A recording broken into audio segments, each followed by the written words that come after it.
Hi folks, welcome back to our series of instructional videos on the Mentor UT. I'm Dan, Dave's here with me, and this video what we're going to do is take a look at an app that gives us a little bit more control over the setup of the instrument. In the Corrosion demo app that we showed you previously, that app was created very specifically for this plate. Everything's been kind of preset for you to make it very simple to go step by step, bang, bang, bang, bang, bang, right through the demonstration without really having to adjust much of anything. We have another app that we include with the Mentor UT that we call Corrosion DM, and we'll take a look at that. And it's going to look in a lot of ways very similar to Corrosion Demo Kit, but in the Demo Kit app, on many of the menus, we've actually removed controls from the menus, and that's all things that are very easily done using Mentor Create. As we built the app, we've gone in, looked at the menus, and said, what are the menu items that are absolutely essential to doing the demonstration, and what are some parameters that might cause us to go off track if we set them incorrectly? So the things that might have taken us off track, we've either locked or removed from the menu entirely. For the essential items, we've left those there and made sure they were very close to the surface. In this app, even though it has many of the same or similar panels, we've left pretty much all of the menu items on there and enabled so that you can go in and make changes to the instrument setup as you go through the process. So again, here we have a dead element check. It says go to the 5mm step on the block. And it wouldn't have to be the demo block that we're using. We could use the 5-step calibration block, whatever's handy for us. But get to the 5mm step, dead element check, probe's good. Just like before, we're going to do a 2-step thickness calibration, except in this case, it's telling us to go to 2.5mm. So I go to the 2.5mm step and I see, well, shoot, my gate isn't quite over the echo properly. So I reach up here with my finger, grab the edge of the gate, make the gate a little bit wider, get it centered over the echo. There's my 2.5, about to 15. 15mm echo is right in the middle of my B gate. I'm happy. Says 5948. So had a little bit of error in the velocity calibration there, I think due to how thin we went on the thin step, but still very much in the usable range for operation. Go ahead, go to the next step, the delay calibration. 15mm step, we're already there. Cal, and we got a good calibration. And I see I'm within 6/100ths of a millimeter of the thickness I expected. If I drag my gate out a little bit wider, come back, there's 10mm. See my TA readout up at the top is the thickness seen in gate A. So there's 10mm, 15, 7.5, 5, and 2.5. My gate's not quite back wide enough. 2.5. So I'm within a couple of hundredths of a millimeter right up across the range of the block.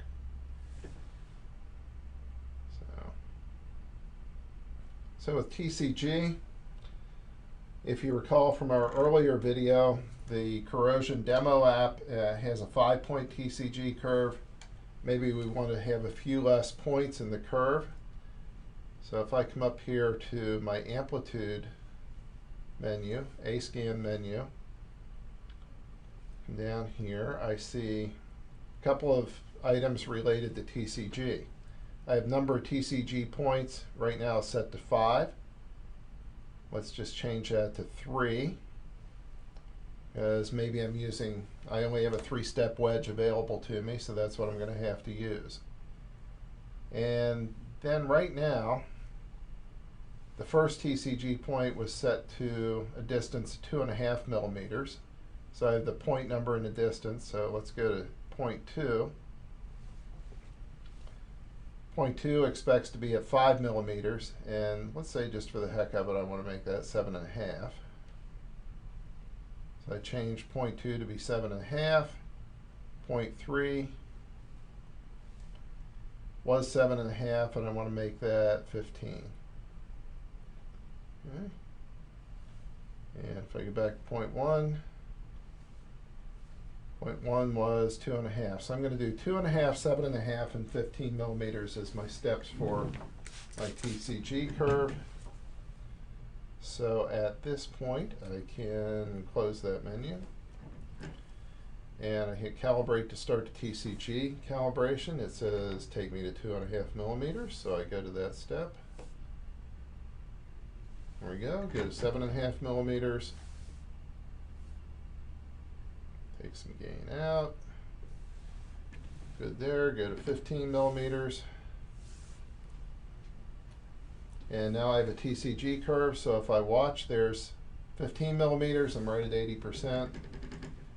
Come back, there was 10, 7.5, 5. 5's a little bit hot. That's right about the sweet spot of the probe. So if I'd been a little bit smarter ultrasonically, I would have put one of my TCG points there at 5, but we didn't. We went 2.5.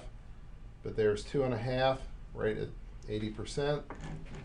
5's a little hot. 7.5's at 80%. 10's right about where it should be. 15's at 80%. So we've successfully changed the setup parameters of TCG, and we've run through the calibration.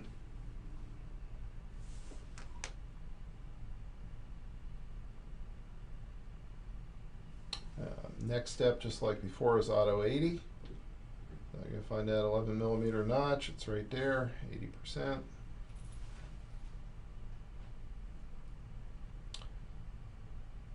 So we have a scanner calibration here, and we actually have access to the parameters that establish the scanner calibration.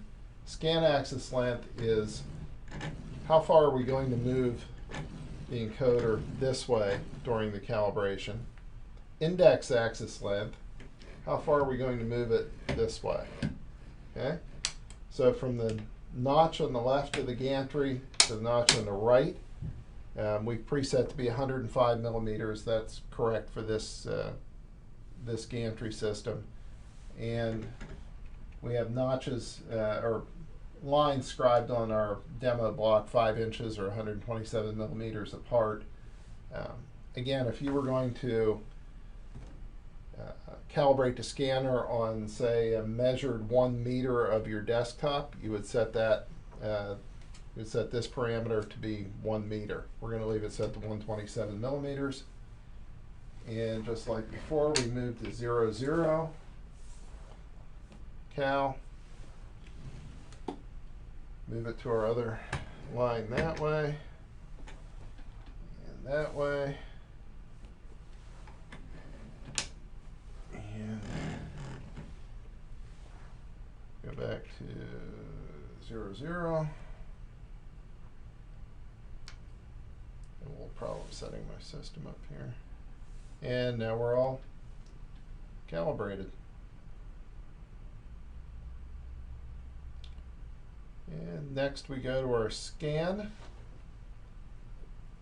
panel, and this is very similar to the panel that you had before, except this time we don't have the picture of the block up there. We just have the have some readouts a little bit bigger.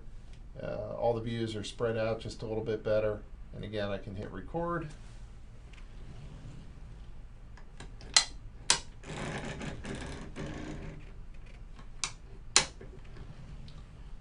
And in this case, you'll notice the pictures on the C-scan are looking a little bit different than they did before. And that's because we have a different palette, color palette selected.